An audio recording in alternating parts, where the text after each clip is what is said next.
Фраза, после которой вам стоит выгнать мастера с вашего объекта, звучит на следующим образом. Я уже 20 лет так делаю, и нормально.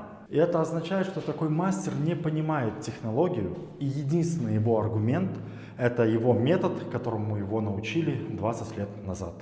Технологии строительства постоянно обновляются, в том числе строительные нормы и правила. И если мастер их не знает и не следует им, то грош цена такому мастеру.